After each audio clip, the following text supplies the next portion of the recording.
Hey guys, I'm Tyrone from the Young Cynics and it's now the end of 2019, so I'm here to give you my top 10 favourite films of 2019. Please keep in mind I've not seen every film made this year, so for instance I haven't yet seen Little Women, The Lighthouse, Hustlers, Portrait of a Lady on Fire, Dolomite Is My Name, and 1917 because they haven't been released in Australia yet. But here I've got 10 other films which I consider to be pretty decent. So I'll start off with my honourable mentions.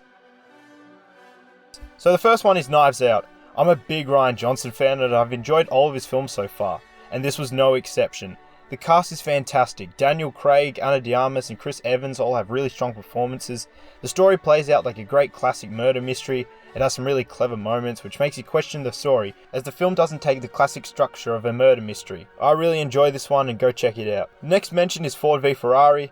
The film tells such an interesting story and James Mangold's directing is really strong here. The dialogue is witty and funny and the final act of the film is extraordinary. It's shot with such an intensity that you feel like you really are there at Le Mans. And my third honourable mention is Booksmart. So I held off watching this one for a few months, and when I got around to it I really loved it. It's such a great little story over one day, and the main actors, especially Caitlin Dever, is so convincing and funny. The whole concept is very much like Superbad, but I honestly like this one more. It has a few more emotional moments to suck the audience into the drama, and Billy Lord is so funny in the film. So now to the top 10.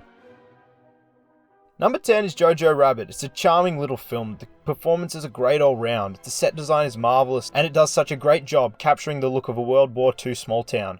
It's funny and sharp, and Roman Griffin Davies provides one of the best child performances of the decade. Not to mention Taika Waititi's hilarious yet controversial performance as Hitler. The Farewell is a film that is so special to me. I just felt like I could relate to this one more than many of the other films I've seen this decade. Awkwafina's performance throughout the films displays such sadness and contention with her culture, as they are planning a wedding to mask that the family is meeting to see her grandmother before she dies. The film was surprisingly funny, and it has an ending that really hits hard emotionally, as the film is a quirky yet loving look at the Asian culture. I was nervous about El Camino. I was scared that it would tell some crazy adventure about Jesse running into everyone from Breaking Bad, and some massive entanglement with the police. The trailers make the film look like it was going to be The Fugitive, but instead it was a great character study, and a continuation of Jesse Pinkman. His new persona as someone who has experienced such awful events is extremely compelling. If you're a person who has fun pointing out how the characters look different because the actors aged, go ahead and criticize the film. But really, it tells such an interesting character piece, as well as a few cameos that feel less like fan service and more like a way to further the development. Also, some of the action scenes were amazing, and they were so tense, and the film has some shocking twists, and Vince Gilligan still proves that all those years later, he's still an excellent director. Holy shit, what can I say about Marriage Story? This film gives such an intricate and emotional look into what it's like when a couple grows apart.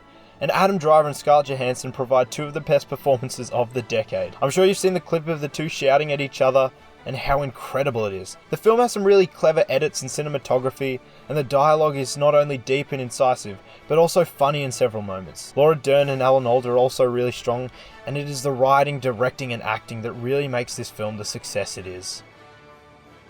So me and a friend went to see The Nightingale one morning. There was us, an elderly couple and another guy in the cinema. About 20 minutes in, the elderly couple left because of how disturbing the film was. But, to me, this is one of the best Australian films I've ever seen. Jennifer Kent, after The Babadook, gave us another great film. The performances by Eileen Francoisi and by Kali Ganambar feel so real, and Sam Claflin comes off as one of the most despicable and evil villains of the year. The film also has a 4:3 aspect ratio to fit in with the look of the film. It looks like the people making this movie are just shooting it while they walked around from campsite to campsite, giving the film an extremely authentic look, using real locations to film in. Ad Astra was such a great return to classic sci-fi. The film was slow and it built tension. Some of the action scenes were gorgeous to look at and created a world which I would love to see further explored. It takes elements of Star Wars, Star Trek, Blade Runner and Interstellar and blends it together into one beautiful film. The cinematography is off the charts. Brad Pitt gives a haunted and grim performance, and it was great to see Tommy Lee Jones really trying in a film. The visual effects are incredible, and the set design often looked like something out of 2001, A Space Odyssey, all for a budget of $80 million. So Joker has now been analysed within an inch of its life, but as a film I really love it. It decided to revert away from the typical comic book tropes and focus more on a character study on Arthur Fleck. Joaquin Phoenix's performance is haunted yet sympathetic, and it adds some really interesting elements to the Joker character. The story takes real interesting twists, and the third act of this film is absolutely brilliant. You are never quite sure where the film is going, and the climax of it is absolutely breathtaking. My ultimate complaint is at the core of this film, it is still a Batman film. The small scenes of Bruce, Thomas, and Martha make you feel like this is still a movie establishing Batman's greater nemesis rather than a pure character study on the Joker. But for what it is, this film is splendid. I saw The Irishman in a cinema, a full 3.5 hours, and I loved every second of it. Right from the beginning, you can see how much love and care has gone into this film. It's a Scorsese gangster flick, what more can you say about it? De Niro and Pesci are fantastic, but to me it is Al Pacino who absolutely steals this movie. He goes so over the top, and you just can't help but be sucked into his performance and everything he does. The plot takes place over a lifetime, and it feels like there are 3 full movies in this, but each plot is so interesting. Frankie becoming a mafia hitman, Jimmy in his political career, and Frankie and Russ going on a road trip recounting their journey through life. This film is so funny as well, it's so smart, and Scorsese continues to prove why he's the best director alive today. I've been flipping my 1 and 2 for the last 6 months, but number 2 is Parasite. Bong Joon-ho has created an absolute masterpiece of a film. It starts out as a comedy caper with the main family basically duping a rich family into giving them all the jobs until the film takes a dark and horrifying turn in the middle. But the tonal shift is handled so masterfully that it is never jarring. The tone becomes sinister and you are always on the edge of your seat, as the film becomes a tense, claustrophobic nightmare, as the characters are put into deadly situations. I won't spoil the ending as you should all see it, but Parasite is fantastic, and only just beaten by number 1, which is... Once Upon a Time in Hollywood is my favourite film of the year.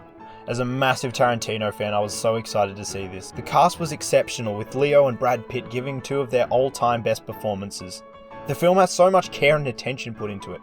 The setups and payoffs are what put this film slightly above Parasite for me. The production design is off the charts and feels completely like you are in 1960s Hollywood. All of the small character moments and the clever cutaways, which is so hilarious, as well as how Tarantino created his own radio program for the film, complete with ads for shampoo, cigarettes, and even Batman. The ending of the film is where everything comes together masterfully.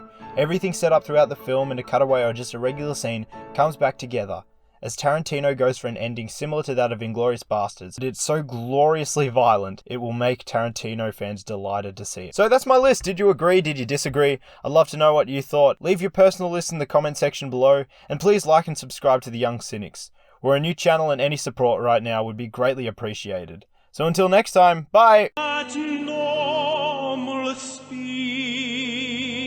men look really ugly.